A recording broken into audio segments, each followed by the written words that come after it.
മലങ്കര മീനച്ചിൽ ശുദ്ധജല പദ്ധതി നിർമ്മാണ ജോലികൾ നിലച്ചു, ലക്ഷങ്ങൾ പാഴായി. സംസ്ഥാന സർക്കാരിന്റെ വിഹിതം മുടങ്ങിയതോടെ കേന്ദ്ര സർക്കാർ പദ്ധതിക്ക് പണം ചിലവഴിക്കുന്നത് നിർത്തി. പദ്ധതിയുടെ നടത്തിപ്പിനായി ജല അതോറിറ്റി പാലായിൽ ഓഫീസ് ആരംഭിച്ചിരുന്നു. എന്നാൽ ഇപ്പോൾ ഓഫീസ് അടച്ചുപൂട്ടി, ജീവനക്കാരെയെല്ലാം പിരിച്ചുവിട്ടു. മലങ്കര മീനച്ചിൽ ശുദ്ധജല പദ്ധതിയുടെ നിർമ്മാണ ജോലികൾ നിലച്ചു. ആഡംബരപൂർവ്വം മന്ത്രി ഉൾപ്പെട്ട രാഷ്ട്രീയ പ്രമുഖർ പങ്കെടുത്ത ഉദ്ഘാടന ചടങ്ങിൽ കടനാട്, രാമപുരം, ഭരണങ്ങാനം, മേലുകാവ്, മൂന്നിലവ്, തീക്കോയി, പൂഞ്ഞാർ, തെക്കേക്കര, പൂഞ്ഞാർ, തലനാട്, തിടനാട്, തലപ്പലം, മീനച്ചിൽ, കൂട്ടിക്കൽ പഞ്ചായത്തുകളിലെ ജനങ്ങൾക്ക് പ്രതീക്ഷ നൽകിയിട്ട് പദ്ധതി സംസ്ഥാന സർക്കാരിന്റെ വിഹിതം മുടങ്ങിയതോടെയാണ് നിലച്ചതെന്ന് പ്രദേശവാസി പറഞ്ഞു. നീലൂർ കുടിവെള്ള പദ്ധതി, അതായത് മലങ്കര ജല പദ്ധതി ആയിട്ട് 1986 തുടങ്ങി വെച്ചൊരു പദ്ധതിയാണ്. ഇതിനായിട്ട് ഈ കഴിഞ്ഞ കാലയളവ് എത്രയും ഈ 2024 വരെ ചെലവഴിച്ചിരിക്കുന്ന കോടിക്കണക്കിന് തുകയാണ്. ഓരോ മന്ത്രിസഭ വരും, അവർ സ്ഥാപിത താല്പര്യാർത്ഥം ഒരു ഉദ്ഘാടനം വെക്കും. ആ ഉദ്ഘാടനത്തിന് വേണ്ടി ചെലവഴിക്കുന്നു. അതുകൂടാതെ അതിൻ്റെ മെറ്റീരിയൽസ്, പൈപ്പുകൾ എന്നുകൊണ്ട് അനവധിയായ സാധന സാമഗ്രികൾ വാങ്ങിക്കൂട്ടുന്നതിന് വേണ്ടി കോടിക്കണക്കിന് രൂപയാണ് ഇതിനുവേണ്ടി ചെലവഴിച്ചിരിക്കുന്നത്.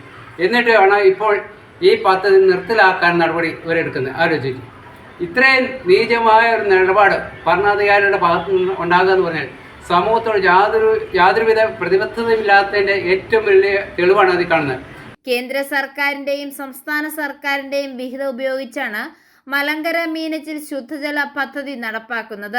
സംസ്ഥാന സർക്കാരിന്റെ വിഹിതം മുടങ്ങിയതോടെ കേന്ദ്ര സർക്കാർ പദ്ധതിക്ക് പണം ചിലവഴിക്കുന്നത് നിർത്തിവെച്ചിരിക്കുകയാണ്. നിർമ്മാണത്തിനനുസരിച്ച് 3 തവണ കമ്പനികൾക്ക് ബിൽ മാറി തുക നൽകി. എന്നാൽ പിന്നീട് നിർമ്മാണത്തിനുള്ള തുക ലഭിക്കാതായതോടെ കമ്പനികൾ ജോലികൾ നിർത്തിവെച്ചിരിക്കുകയാണ്. വിവിധ പഞ്ചായത്തുകളിൽ പൈപ്പ് ഇട്ടതുൾപ്പെടെ 1/4 ജോലി പൂർത്തിയായിട്ടുണ്ട്. തൊടുപുഴ മലങ്കര അണക്കെട്ടിൽ നിന്നും വെള്ളം കടനാട് പഞ്ചായത്തിലെ നീലൂരിൽ നിർമ്മിക്കുന്ന സംഭരണിയിലേക്ക് പമ്പ് ചെയ്യും. തുടർന്ന് വിവിധ പഞ്ചായത്തുകളിൽ നിർമ്മിക്കുന്ന ടാങ്കുകളിലേക്ക് എത്തിച്ച് ഉപഭോക്താക്കൾക്ക് വിതരണം ചെയ്യുന്നതാണ് പദ്ധതി. ഡൽഹി, ഹൈദരാബാദ്, ബംഗളൂരു എന്നിടങ്ങളിൽ ആസ്ഥാനമായിട്ടുള്ള പ്രമുഖ കമ്പനികളാണ് വിവിധ ഘട്ടങ്ങളിലുള്ള നിർമ്മാണത്തിന് കരാർ ഏറ്റെടുത്തിരിക്കുന്നത്. നീലൂരിലെ പ്ലാന്റ് നിർമ്മാണത്തിന് 99 കോടിയും മലങ്കര അണക്കെട്ടിൽ നീലൂരിലേക്ക് വെള്ളം എത്തിക്കുന്നതിനുള്ള പൈപ്പ്, പമ്പ് ഹൗസ് എന്നിവ സ്ഥാപിക്കുന്നതിന് 88 കോടി രൂപയുമാണ് 2 കമ്പനികൾക്ക് കരാർ നൽകിയിരിക്കുന്നത്. പദ്ധതിയുടെ നടത്തിപ്പിനായി ജല അതോറിറ്റി പാലായിൽ ഓഫീസ് ആരംഭിച്ചിരുന്നു. ഇപ്പോൾ ഓഫീസ് അടച്ചുപൂട്ടി, ജീവനക്കാരെയെല്ലാം പിരിച്ചുവിടുകയും ചെയ്തു. ഓരോ പഞ്ചായത്തിലും പൈപ്പിട്ട് വെള്ളം വിതരണം ചെയ്യുന്നതിനായി കോടിക്കണക്കിന് രൂപയുടെ കരാറാണ് വിവിധ കമ്പനികൾക്ക് നൽകിയിരുന്നത്. നിർമ്മാണ ജോലികൾ ഏകോപിപ്പിക്കുന്നതിന് മിക്ക കമ്പനികളും പാലാ, ഈരാറ്റുപേട്ട, തൊടുപുഴ എന്നിവിടങ്ങളിൽ ഓഫീസുകൾ തുടങ്ങിയിരുന്നു. 18 മാസം കൊണ്ട് പദ്ധതിയുടെ നിർമ്മാണ ജോലികൾ പൂർത്തീകരിക്കാനായിരുന്നു ധാരണ.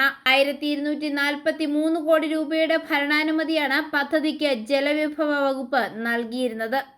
1,00,000-ഓളം കുടുംബങ്ങൾക്ക് വർഷം മുഴുവൻ വെള്ളം ലഭിക്കുന്നതാണ് പദ്ധതി.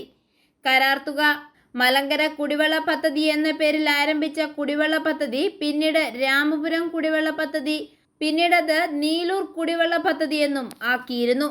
i4A news, Pala.